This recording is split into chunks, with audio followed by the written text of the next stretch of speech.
자, 오늘은 제 4과를 할 차례입니다. 3장 그리고 4장을 연구를 하도록 하겠습니다.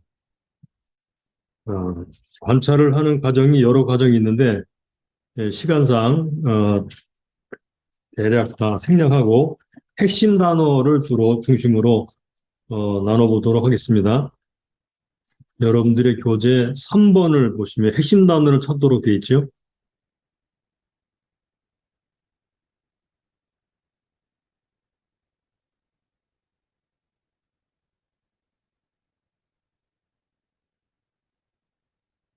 자, 3장 관찰 도표를 펴시고 3장, 4장을 핵심 단어를 중심으로 관찰을 하도록 하겠습니다. 먼저 3장, 4장의 핵심 인물.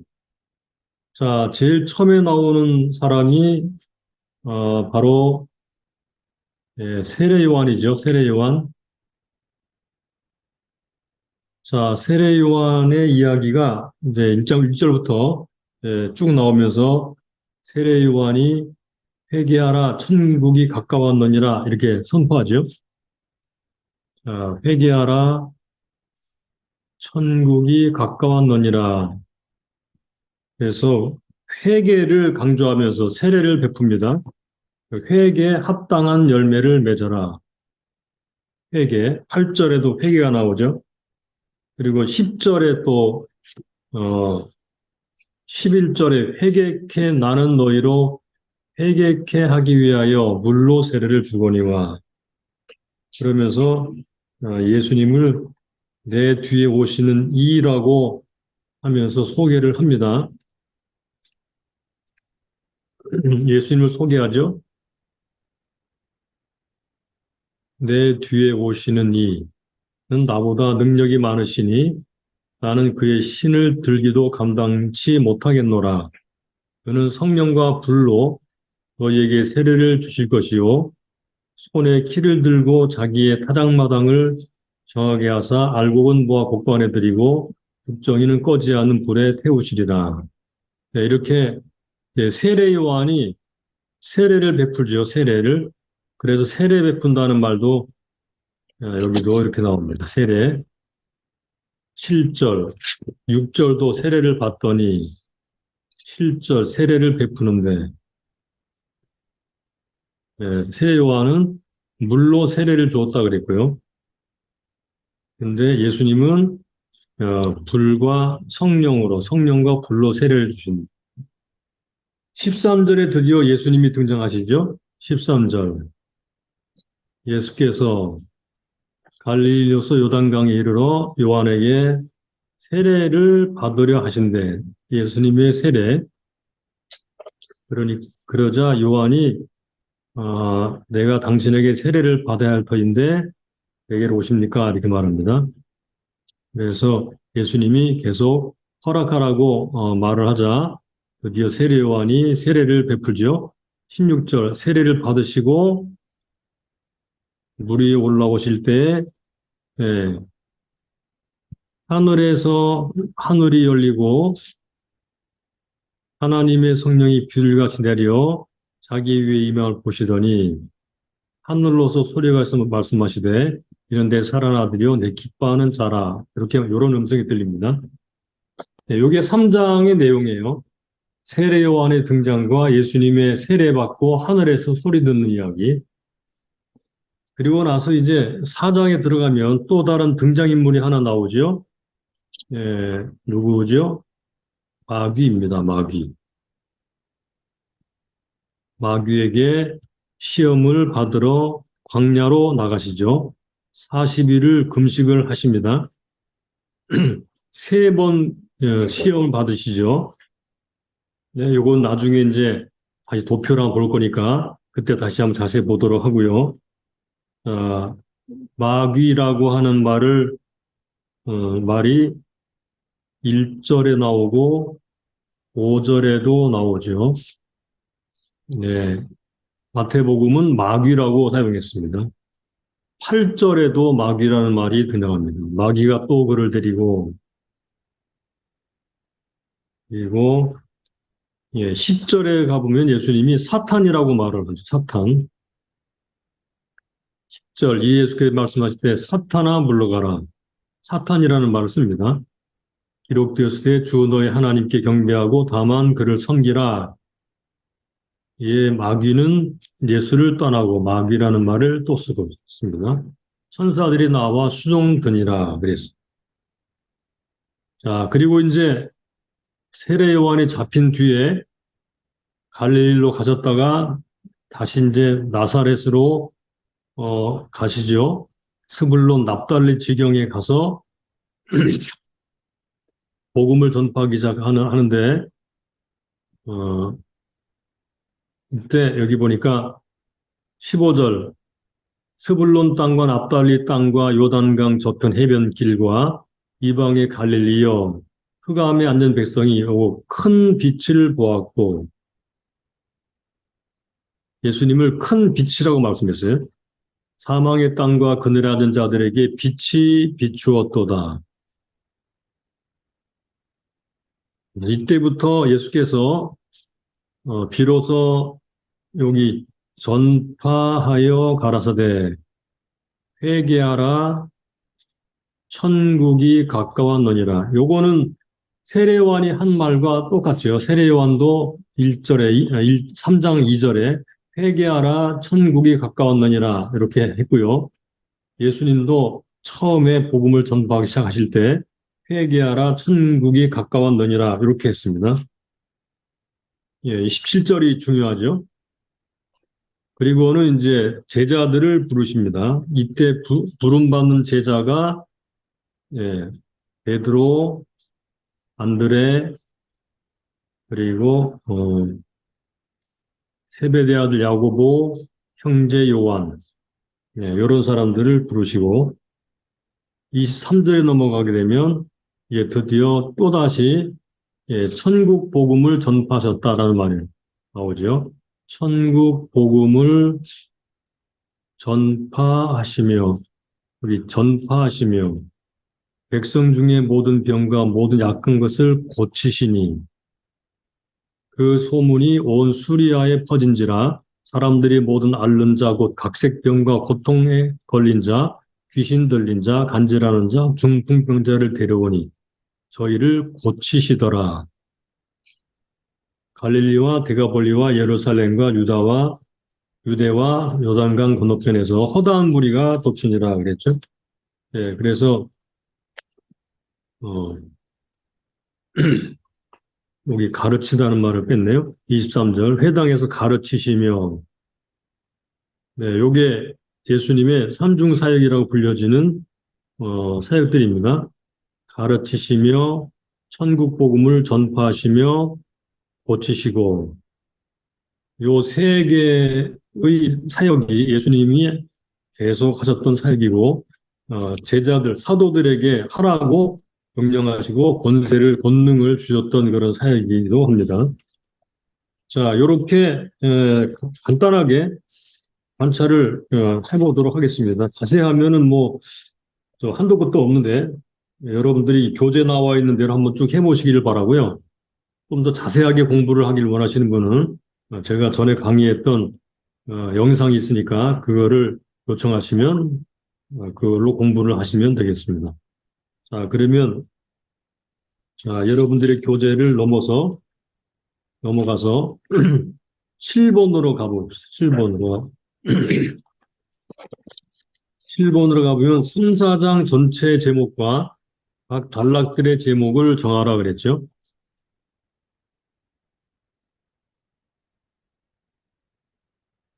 자, 3, 4장 전체, 3장, 4장의 제목.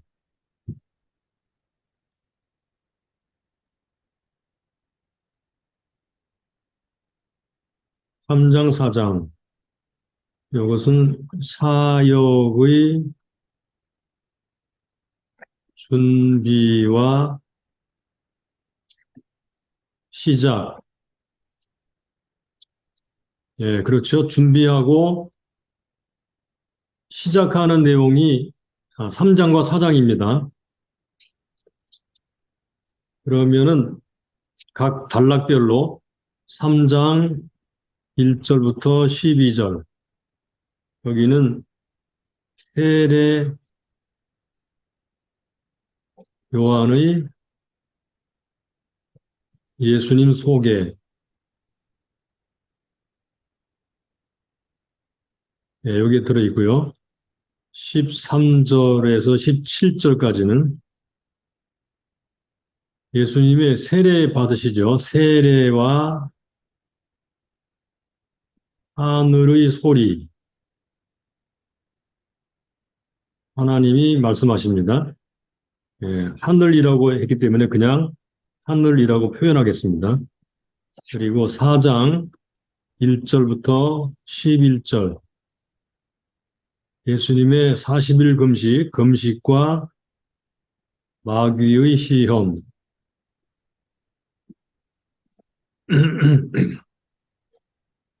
12절부터 16절, 예수님을 빛이라, 큰 빛이라 그랬죠, 그죠? 예, 이방의 빛,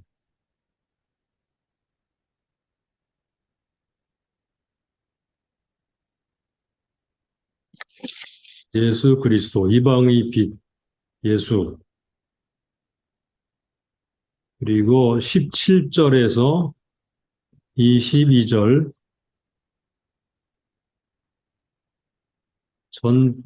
복음 전파의 시작과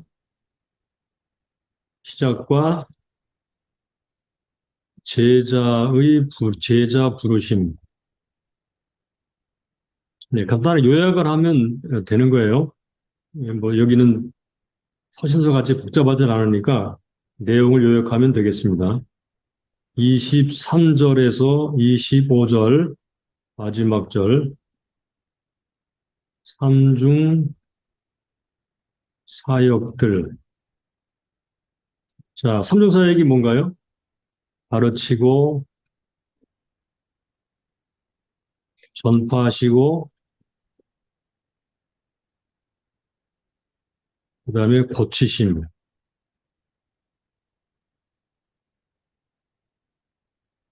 네, 이렇게 적어 볼 수가 있겠습니다. 그냥 대략적으로 내용을 파악하는 것으로 우리가 기억을 하면은 좋겠습니다.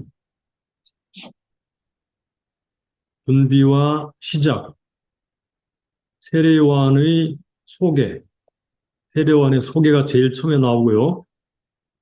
세례요한이 와서 회개 세례를 베풀죠. 그리고는 예수님 소개하죠. 그리고 세례 요한에게 세례를 받고 난 뒤에 하늘에서 소리를 듣습니다. 그리고 40일 금식하고 마귀에게 시험을 받으시죠. 그리고 나서 이제 갈릴리 이방 지역의 빛이라, 큰 빛이라 이렇게 말씀했죠. 예수님은 세상의 빛이다, 큰 빛으로 오셨다는 것을 간단하게 서술하고 그 다음에 드디어 회개하라 천국이 가까웠느니라. 여기나 똑같이 회개하라 천국이 가까웠느니라라고 시작을 하죠. 그리고 제자, 4명의 제자를 부르십니다. 그리고는 예수님이 가르치시고 전파하시고 고치십니다. 요게 3장과 4장의 간단한 내용입니다. 이 정도로 아시면 되겠고요. 자, 그러면 이제 3장 1절부터 12절에는 세례 요한을 간단하게 연구하도록 하겠습니다. 여러분 교재를 보시죠. 10번으로 넘어가겠습니다.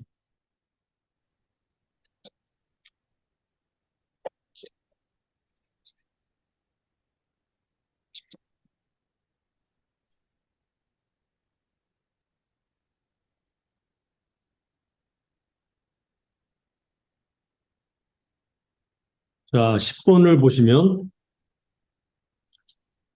세례 요한에 대해서 이제 우리가 그 9번에서 좀 간단하게 보도록 그렇게 했거든요. 그건 여러분 직접 해보시기 바라고요.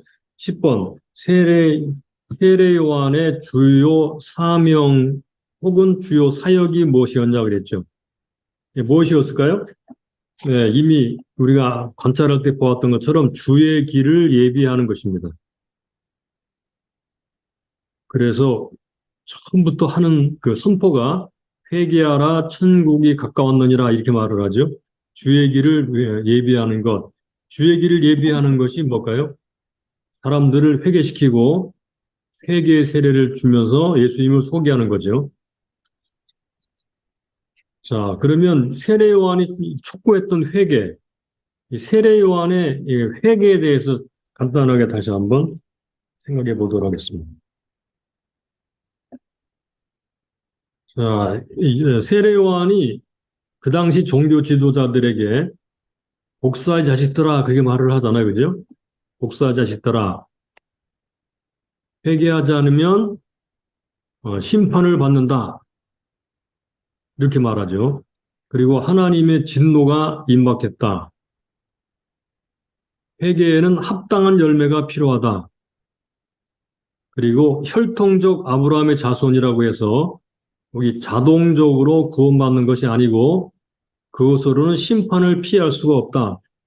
예, 이게 그 당시 사람들이 가지고 있었던 그냥 생각이었는데 자신들은 아브라함 자손이기 때문에 심판받지 않고 구원받는다라고 하는 것이 그 당시 사람들의 은연중에 들어있었던 아마 노골적인 그런 생각이었고 주장이었을 거예요. 그런데 세례 요한은 그렇게 해서 아브라함의 자손이라고 자동으로 되는 게 아니다. 회개해야 된다. 심판을 피할 수가 없다. 이렇게 말합니다. 심판이 얼마나 가까웠는지 도끼가 이미 나무 뿌리에 놓였다라고 말을 하죠. 그리고 그래서 세례 요한의 회개는 회개의 세례이다라고 회개의 세례. 회개하는 사람들에게 준 세례 또는 회개를 촉구하면서 했던 세례. 우리는 이 회개라는 부분에 대해 생각하면서 자, 회개하지 않으면 하나님의 심판이 있다라는 것을 선포하는 것인데 이 말 속에는 회개하면 희망이 있다는 것을 일러주는 거예요. 그래서 회개하는 사람들에게 희망이 있는데 그 희망은 자기가 소개하는 예수 그리스도를 통해 오죠. 그렇게 함으로써 주의 길을 예비하고 있는 거예요. 그러므로 한마디로 세례 요한은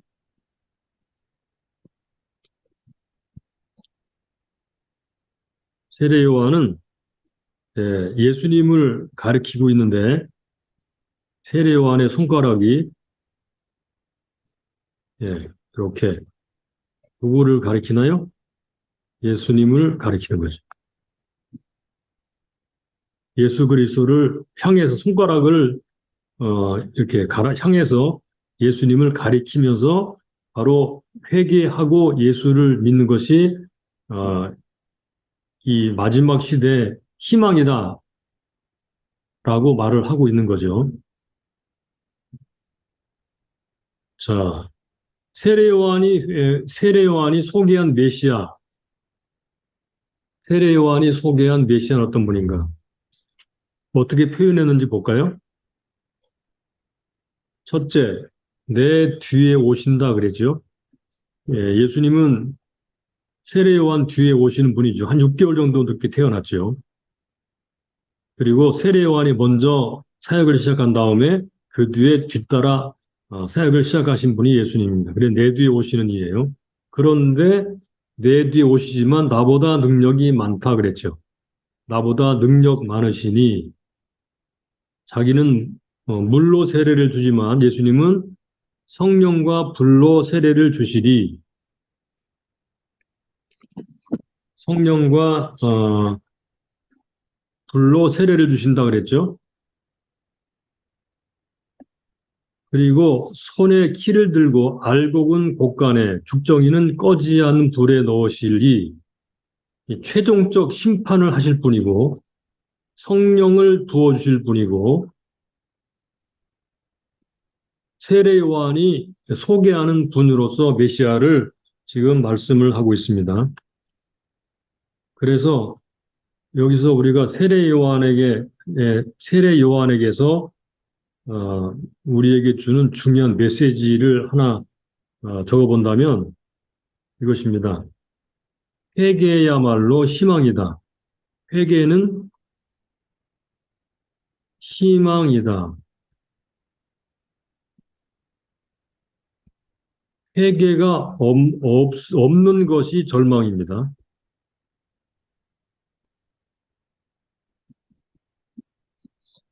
예, 절망스러운 시대에 예수님을 소개함으로써 회개하여 구원받는 길을 지시하고 가르친 분이 바로 세례 요한이다. 그렇게 말을 할 수 있겠습니다. 그래서 하나님의 나라는 회개하는 자에게 임하고 시작됩니다. 회개하라 천국이 가까웠느니라 이렇게 예수님도 세례 요한도 똑같이 말을 했는데 회개하는 자에게 하나님의 나라가 임하고 시작됩니다. 회개하는 자에게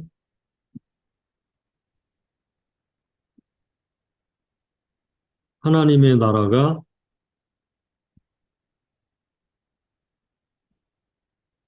시작됩니다. 하나님의 나라 개념은 하나님의 통치를 말한다고 할 수 있겠죠. 하나님의 통치. 어떤 사람에게 하나님의 통치가 임하는가? 회개하는 사람에게 하나님의 통치가 임하고 하나님의 나라가 하나님의 통치가 시작됩니다.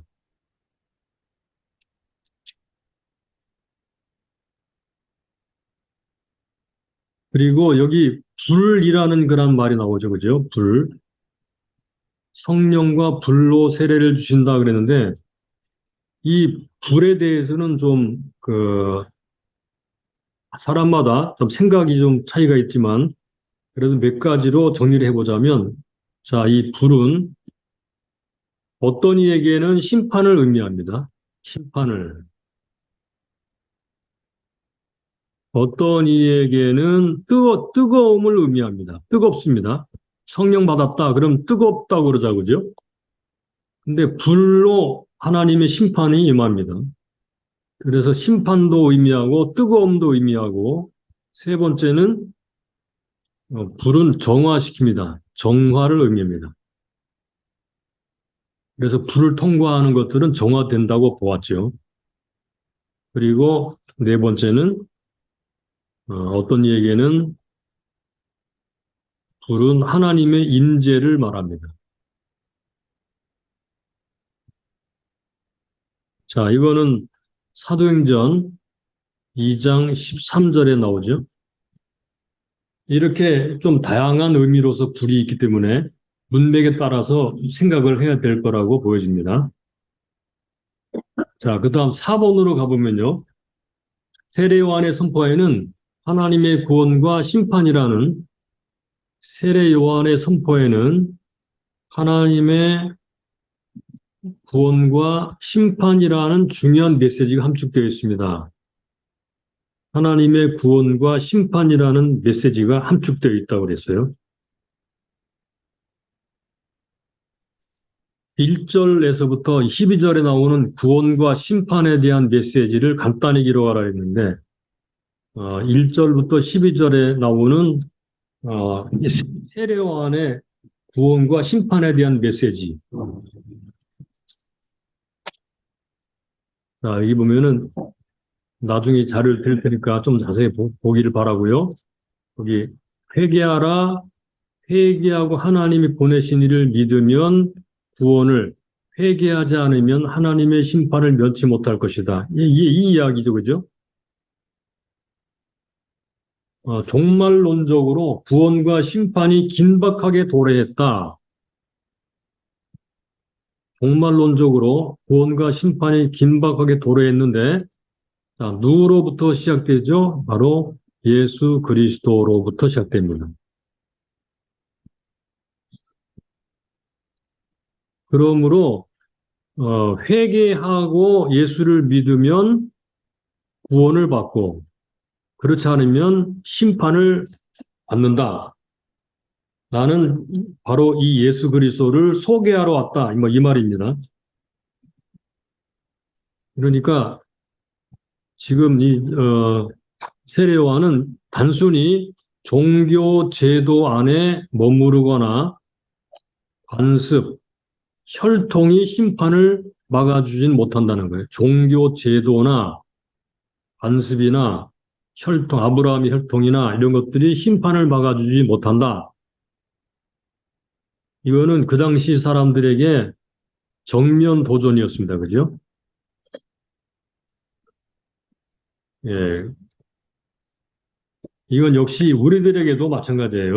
여전히 예수님을 통해서 구원받은 교회 또는 성도들조차도 다시 옛날처럼 그러한 그 종교 제도 또는 관습, 무슨 영적 어떤 그런 그 계통, 또는 혈통, 이런 것들이 구원을 자동적으로 가져다 준다고 은연중에 생각하는 경향들이 상당히 많잖아요.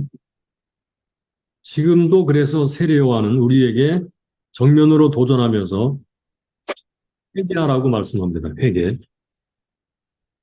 자, 나중에 이제 회개라고 하는 것이 뭔지를 다시 한번 상세하게 나눌 그 번호가 있을 거예요.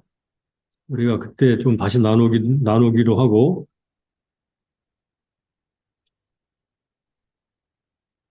자, 11번으로 넘어가 보겠습니다. 13절부터 17절은 예수님이 요한에게 세례를 받으신 사건을 기록하고 있습니다. 예수님이 받으신 세례의의, 자, 의의를 좀 정리해 보겠습니다. 특별히 15절의 말씀을 염두에 두면 도움이 될 거예요. 15절을 잠깐 볼까요? 3장 15절. 예수께서 대답하여 가라사대 이제 허락하라 우리가 이와 같이 하여 모든 의를 이루는 것이 합당하니라 하신데 이에 요한이 허락하는지라. 예, 모든 의를 이룬다 그랬습니다. 모든 의를 이룬다. 그러면 제가 정리한 것을 함께 나눠보도록 하겠습니다. 예수님 받은 세례의 의의.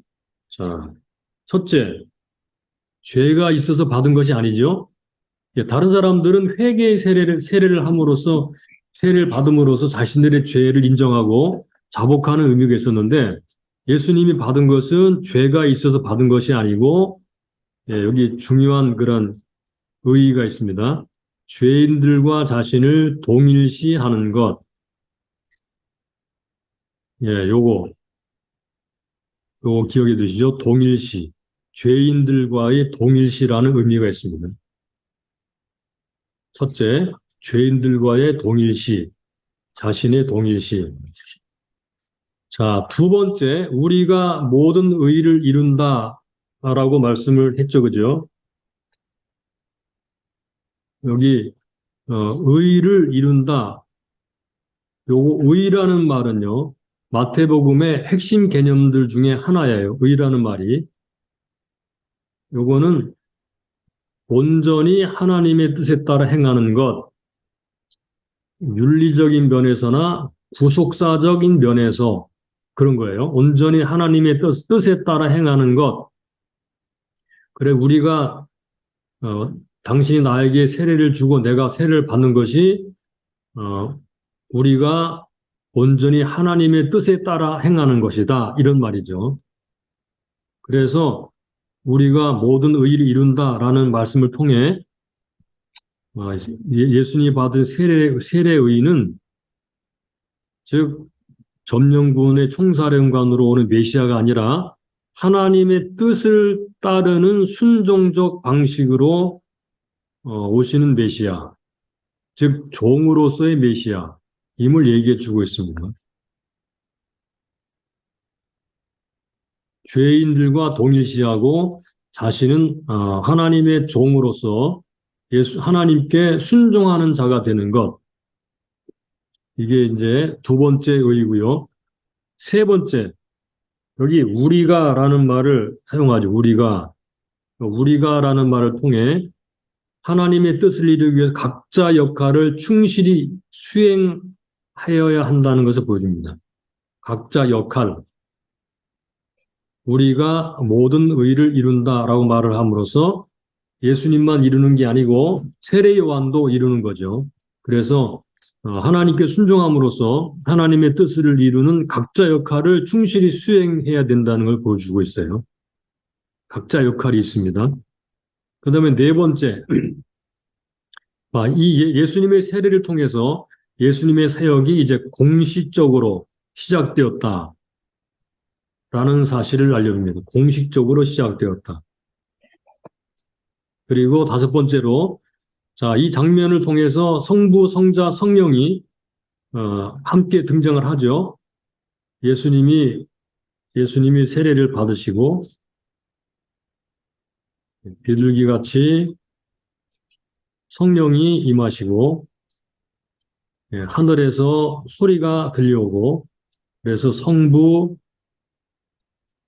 성자, 성령 삼위일체 하나님이 동시에 역사하시는 그런 장면을 볼 수 있죠.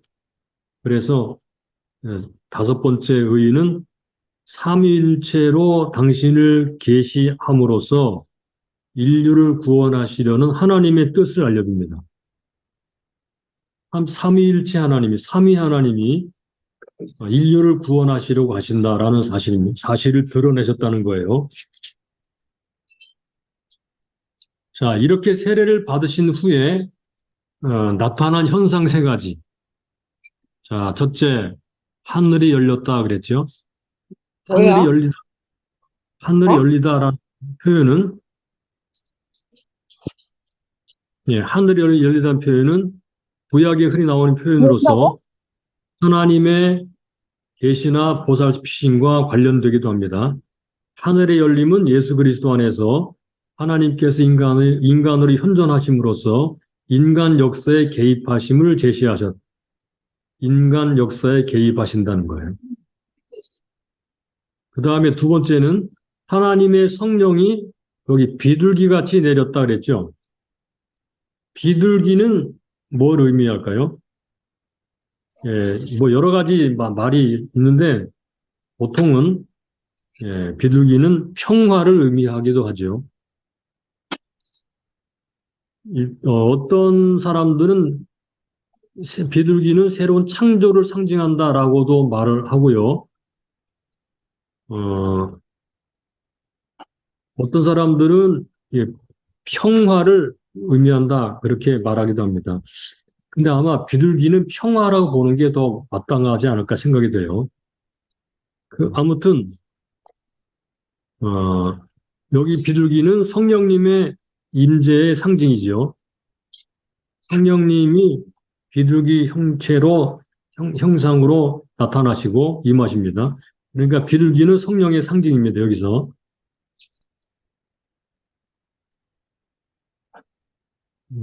WBC 주석에 보니까 역시 고대 세계에서 비둘기는 흔히 신성의 상징 역할을 했다고 그렇게 말해요.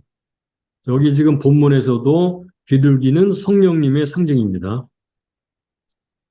그래서 첫째, 메시아의 도래를 통해 새로운 시대가 열렸다라는 것을 말해주고, 둘째, 예수가 메시아라는 것을 증거해주고, 셋째, 메시아의 특성을 보여줍니다. 비둘기를 통해서 임하시는 성령을 통해 비둘기의 모습으로 비둘기처럼 그런 형상으로 나타나시는 성령님의 임재를 통해 메시아가 어떤 분인지를 보여준다는 것입니다. 그분은 온화하고 평화로우신 분이시고, 이스라엘 사람들이 생각하고 있던 그런 군주 같은 그런 존재는 아니죠. 그 다음에 세 번째, 하늘에서 음성이 들렸습니다. 하늘에서 하나님이 말씀하시기를 이는 내 사랑하는 아들이요 내 기뻐하는 자라 이렇게 말하죠. 하나님이 예수님을 자신의 아들이라고 소개합니다. 하나님이 자신의 아들이라고 하는 그런 선언을 음성으로 친히 하시는 그런 놀라운 역사가 나타났습니다. 드디어 아들의 시대가 도래했습니다. 종이신 메시아의 시대가 도래를 했습니다. 그래서 예수님의 세례와 성령님의 강림과 하늘의 음성은 이 즉위식, 왕의 즉위식 또는 종에 대한 사명 부여라는 이미지를 빌어서 예수의 사역이 공식적으로 시작되었음을 나타냅니다. 공식적으로 시작되었다. 공생애가 드디어 시작된 거예요.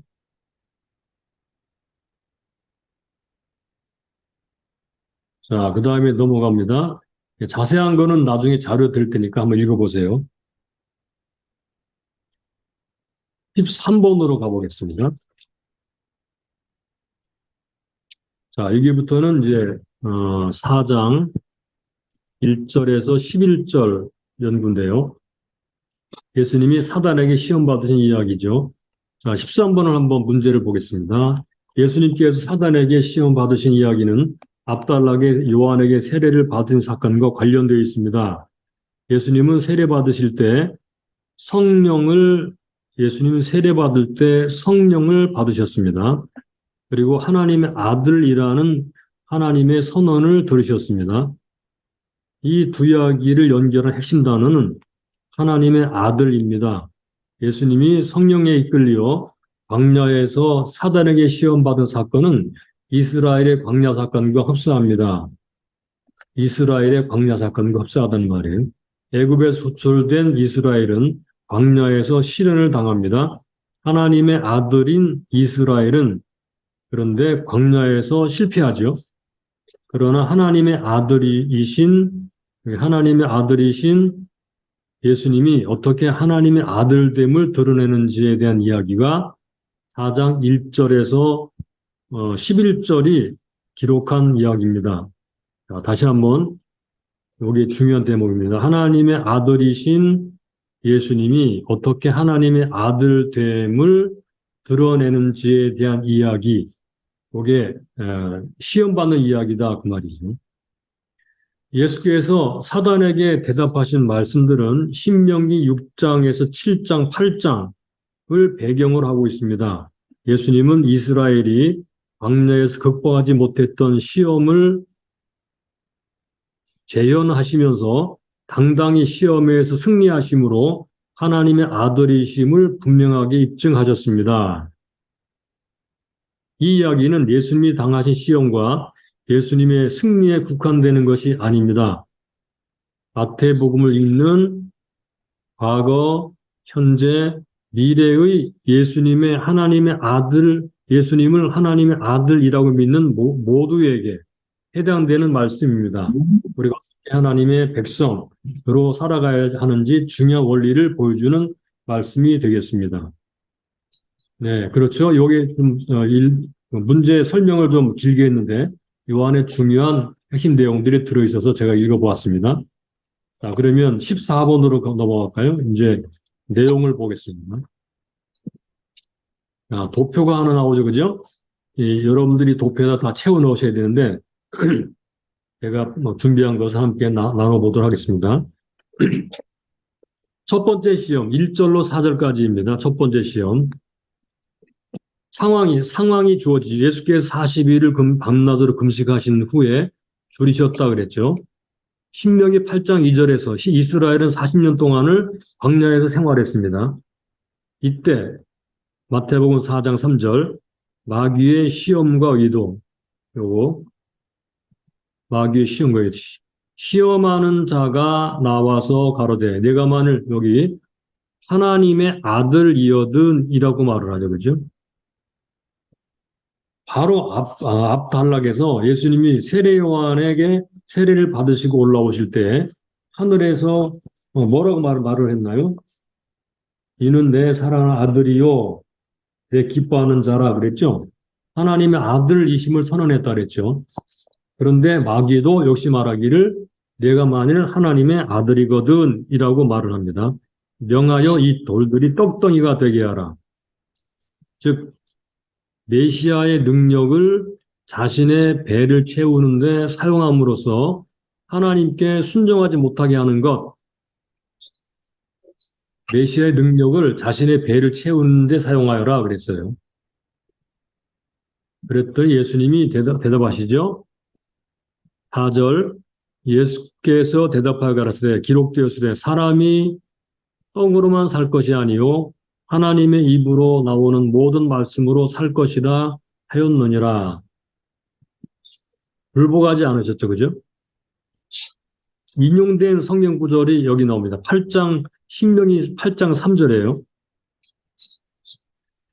자, 이 이야기를 통해서 우리가 받을 수 있는 교훈이 있죠, 그죠? 교훈.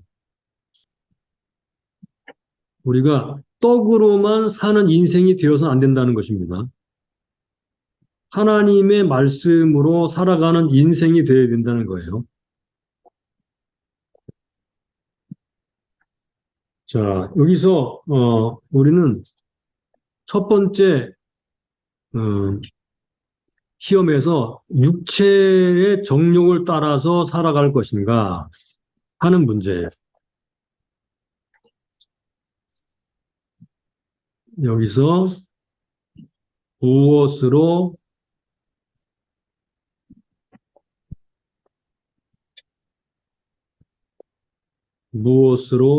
살 것인가? 우리가 음식을 먹어야 되잖아요, 그죠?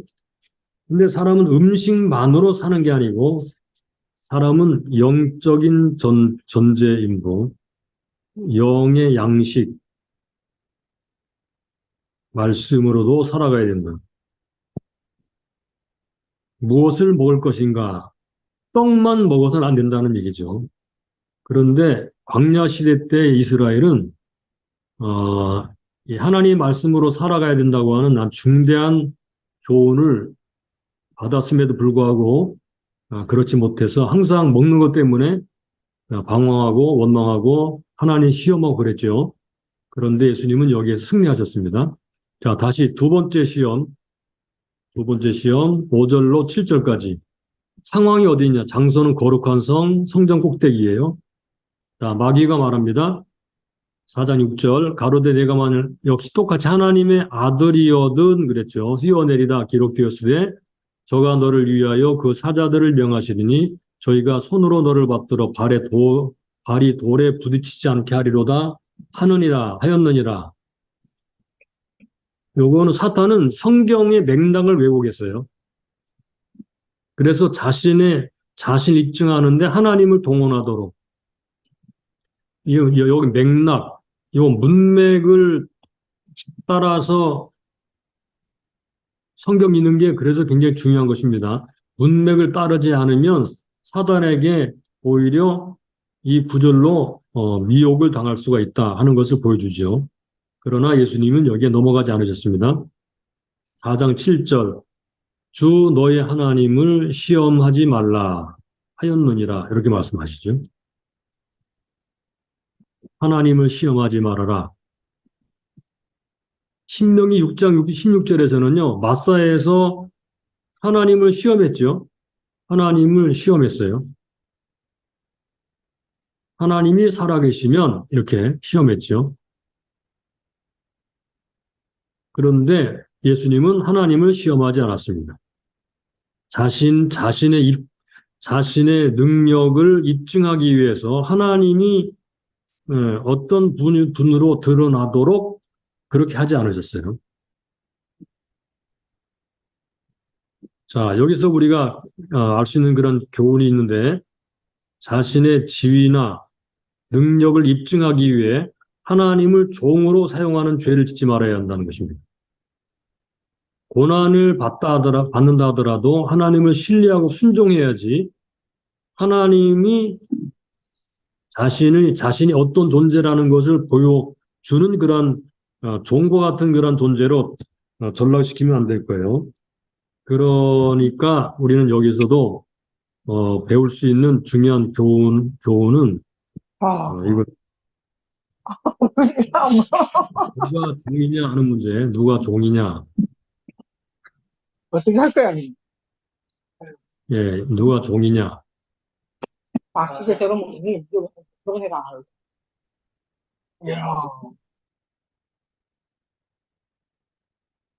예, 누가 종이냐, 누가 주인이냐, 이거 단순한 문제 같지만, 이거 우리가 하나님을 위해 있느냐, 하나님이 우리를 위해 있느냐. 물론 이것은 약간 어리석은 질문이라고도 할 수 있겠지만, 그러나 본질적인 측면에서 하나님은 우리의 종처럼 부려먹으면서 하나님이 우리의 종과 같이 되지 않을 때 하나님 원망하거나 하나님을 시험하는 그런 죄를 지면 안 된다는 말씀이죠. 예수님은 자신의 능력을 입증하기 위해 하나님을 동원하지 않았습니다. 하나님은 우리가 동원해야 되는 종이 아니라 우리가 섬기는 주인이시고, 우리의 하나님이시죠. 그 다음에 마지막 세 번째 시험, 8절에서 10절. 자, 장소는 지극히 높은 산으로 데려갔죠. 천하 만국과 영광을 보여주었습니다.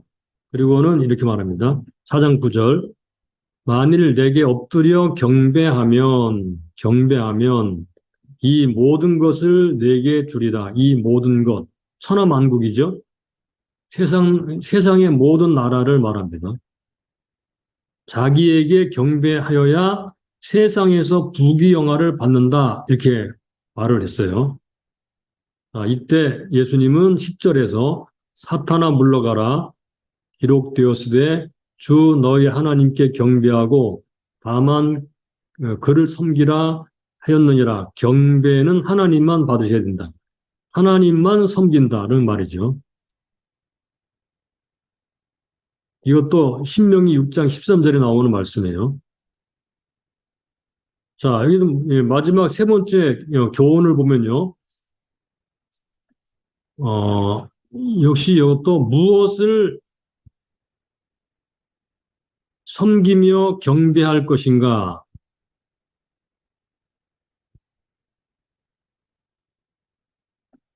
하는 문제와 관련해서요. 부귀영화가 들어온다 하더라도 하나님 외에 다른 것 섬기지 않아야 된다는 것을 말하는 거죠. 예배의 대상은 오직 하나님이신 거예요. 세상 모든 권력을 전부 다 준다 하더라도 하나님을 섬기는 것을 포기하고 자기가 섬김받는 자리에 들어가는 것을 거부하는 것. 오직 하나님만 섬기고 경배해야 된다. 예, 이것을 우리가 생각하면 좋겠어요. 권력을 섬길 것인가, 재물을 섬길 것인가 하는 문제들과 관련되어 있습니다. 사람들이 뭔가 생기면 눈이 휘둥그레지고 그가 하나님을 바라보던 눈이 재물이나 권력으로 이게 쏠려버리죠. 그래서 처음에는 자기가 권력을 가진 것 같고 재물을 소유하고 자기 마음대로 하는 것 같지만 결국은 권력의 종이 되고 재물이 종이 되어서 권력과 재물을 경배하고 섬기는 자가 되어버리죠. 이렇게 하면 이제 타락하고 실패한 거예요. 예수님은 이와 같은 세 가지의 그 시험을 다 이기시고 역시 그는 진정한 의미에서 하나님의 아들이신 것을 드러내 보이셨습니다. 자, 15번으로 가보겠습니다.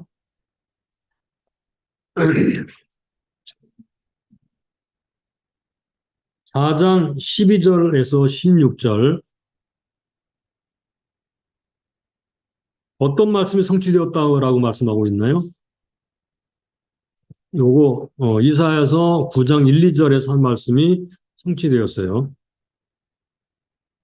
여기 전에 고통하던 자에게는 흑암이 없으리로다.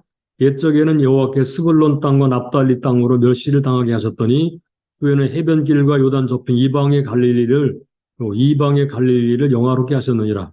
흑암에 행하던 백성이 큰 빛을 보고 사망의 그늘진 땅에 가던 자에게 빛이도다. 요게 이제 그 4장 12절 이후에서 인용된 그런 구절입니다.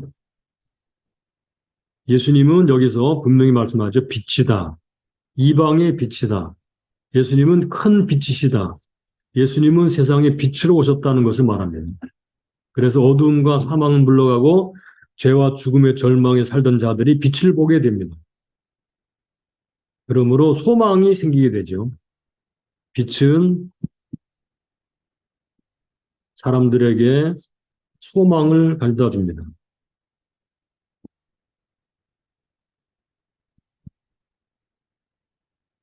어두움은 절망을 가져다 줍니다. 어둠 속에 살았던 사람들이 빛 대신 예수님을 통해서 소망을 가지게 되고 이제 새로운 생명의 빛으로 나오게 되죠. 우리도 그렇게 된 줄로 믿습니다. 자, 17절은 이제 예수님이 공생애를 시작하며 하시면서 처음으로 외쳤던 말씀이에요. 마태복음의 큰 전환점, 회개하라, 천국이 가까웠느니라. 자, 여기 천국이 가까웠다라는 말이 나오는데, 천국이 가까웠다. 요 가까웠다라는 말은 엥기켄이라는 말입니다. 그건 가까이 오고 있다, 다가오고 있다라는 의미인데요. 시간적, 공간적 성격을 가지고 있습니다. 성격. 시간적, 공간적으로 천국이 다가오고 있다. 이미 바로 앞에 와 있다는 거죠. 천국은 하나님의 나라와 같은 의미의 명칭입니다. 마태복음에서 마태가 선호한 천국이라고 하는 말은 하나님의 나라입니다. 그래서 이런 구원의 시대가 시작되었다는 것을 선포한 것이 바로 천국 복음을 선포한 거죠. 자, 그러면 이것이 무슨 의미일까요? 하나님의 통치가 시작되었다. 요게 바로 복음입니다. 하나님의 통치가 시작되었다. 천국이 가까웠다. 하나님의 통치가 시작되었다. 하나님의 통치가 시작되었다. 하나님의 나라의 특징은 현재는 통치로서 나타납니다. 통치, 하나님의 통치로. 자, 이 주제의 강조점을 볼까요? 첫째, 현재적 실제로서의 하나님의 나라. 실제인 하나님의 나라. 둘째는 감추어진 실제로서의 하나님의 나라. 셋째로서는 완성되어야 될 실진 하나님의 나라. 현재, 감춰지고 완성될 나라. 그러니까 하나님의 왕국은 예수 그리스도 안에서 현존하지만 숨겨진 실제로서 존재합니다. 이때 숨겨진 실제로서 존재한다라는 것은 뭐랄까요? 이 나라를 말할 때는 이제 영토가 있어야 되는 영토, 주권, 국민 이런 것들이 있어야 되는데 어느 그런 땅, 뭐 대한민국, 요거는 하나님의 나라 이렇게 나타나지 않는다는 그런 얘기죠. 그러면 어떻게 나타나는가? 이거는 어떻게 나타나느냐? 바로 하나님의 통치, 하나님의 다스리심으로 나타납니다. 현재는 하나님의 통치, 하나님의 다스리심으로 나타납니다. 하나님의 통치, 하나님의 다스리심으로 나타납니다. 그래서 회개라고 하는 거 아까 얘기하다가 좀 뒤로 밀었죠, 그죠? 회개. 요 회개라고 하는 것은 자기 중심의 나라에서 하나님의 중심의 나라로 삶의 중심을 옮기는 것. 다시 말하면 하나님의 통치를 받는 것을 말합니다. 요거는 사탄의 통치에서 사탄이 왕이었죠, 그죠? 세상 나라, 세상의 영, 뭐 자기 중심 다 이 사탄이 왕 노릇하는 것이죠. 그렇게 살던 사람이 하나님의 통치, 하나님의 다스리심으로 돌이키는 것, 이게 회개입니다. 다른 말로 말하면 회개는 왕을 바꾸는 것입니다. 왕을 바꾸는 것, 간단하게 생각하십시오. 예, 회개는 바로 왕을 바꾸는 것입니다. 다르게 말하면 나라를 바꾸는 것입니다. 나라를 바꾸는 것. 빛의 나라로 바꾸는 것. 흑암의 나라에서 빛의 나라로 바꾸는 것. 사탄의 통치에서 하나님의 통치로 바꾸는 것. 그래서 복음이 전파될 때마다 항상 이런 식으로 말을 하죠. 회개하고 플러스 복음을 믿으라 이렇게 말하죠. 회개가 항상 앞서 있거든요. 믿음이 뒤따라옵니다. 그러니까 왕을 바꾸고 통치를 하나님의 통치로 바꾸고 믿으라는 거예요.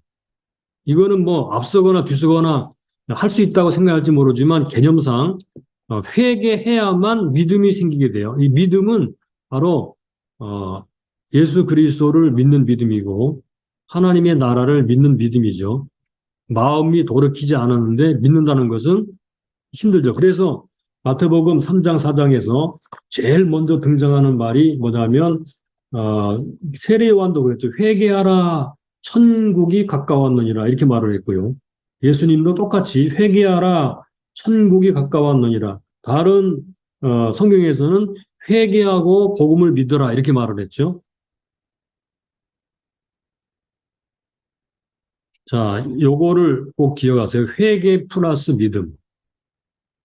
요게 진정한 천국 복음을 받아들이는 그런 핵심 내용이다라는 사실입니다.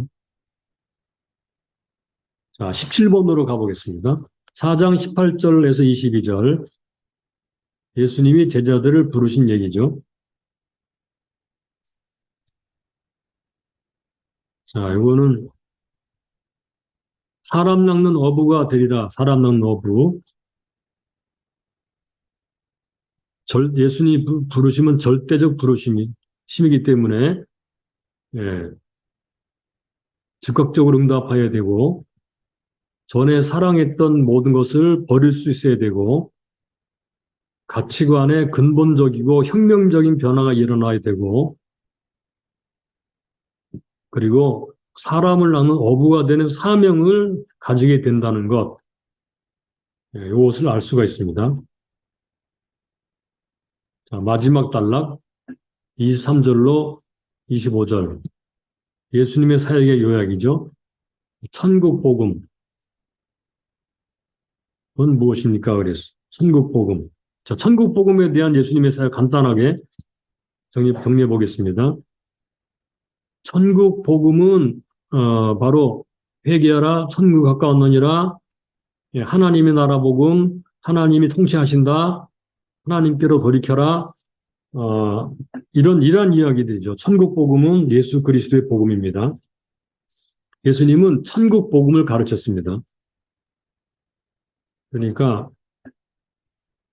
하나님의 나라와 관련이 있다. 하나님의 나라 복음. 단순하게 예수 믿으면 구원받고 천국 간다. 요런 수준이 아니고 하나님의 통치받는 삶을 사는 복음이라는 거예요. 하나님의 통치를 받는 삶.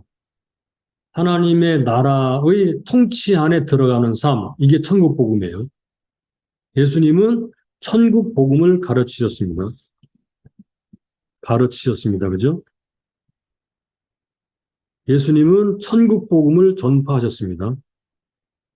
그리고 예수님은 모든 병을 고치셨습니다. 그리고 가르치시고 전파하시고 고치신 것이 예수님의 사역의 간단한 요약이고 우리가 보통 삼중 사역이다 이렇게 말을 하는 내용들입니다.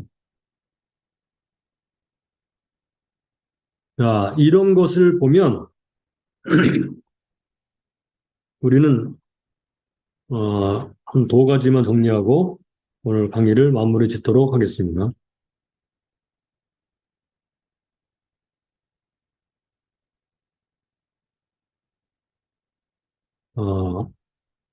회개하라 천국이 가까웠느니라 이렇게 예수님이 선포하셨죠. 왜 회개해야 되느냐? 천국이 가까웠기 때문에. 회개는 단순한 개종이 아니고 근본적 삶의 변화를 의미하는 것이고 하나님의 나라 백성이 되는 것을 의미하는 것이고 그분의 통치를 받는 것을 의미하는 거예요. 그러니까 예수 믿으십시오. 죽으면 천국 갑니다. 이 정도가 아니고 현재 하나님의 통치를 받으면서 하나님을 왕으로 섬기는 삶을 살아라. 하나님의 나라 백성으로 살아라. 그런 얘기라는 것입니다. 회개란 그러므로 사단의 통치받기를 거부하고 하나님의 통치를 받아들이는 것. 아까도 말씀드렸죠. 회개는 왕을 바꾸는 것. 요게 바로 천국 복음이다. 라는 것입니다. 오늘 우리는 이런 것들을 보면서 교회가 회복해야 될 부분이 있다는 것을 알 수 있습니다. 교회 회복. 첫째, 이와 같은 진리가 회복이 돼야 진리의 회복. 예수님의 이 진리가 복음의 본질이요. 본질로 돌아가는 것. 두 번째는 교회 안에서 종교의 영을 쫓아내고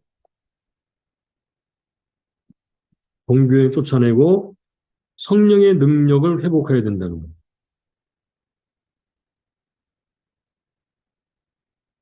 성령의 능력 회복, 복음의 본질의 회복, 성령의 능력의 회복, 종교의 영. 예, 이게 상당히 많은 경향을 띠고 있죠. 세 번째, 예수 그리스도에게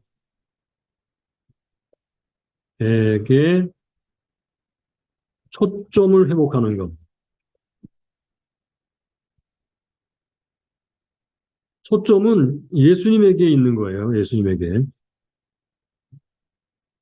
다시 말하면 이것은 예수님과의 인격적 관계, 회복. 예수님과의 인격적 관계의 회복.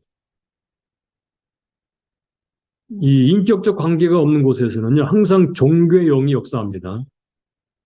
인격적 관계 회복될 때 하나님 앞에서 살아가는 것이 무엇인가를 알게 되죠.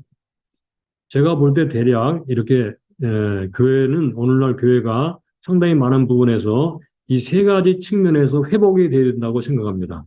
복음의 본질을 회복하고 진리, 종교용을 쫓아내고 성령의 능력을 회복하고 예수님과의 인격적 관계 회복, 예수님에게 초점을 맞추는 인격적 관계 회복이 일어나야 된다라고 생각을 합니다.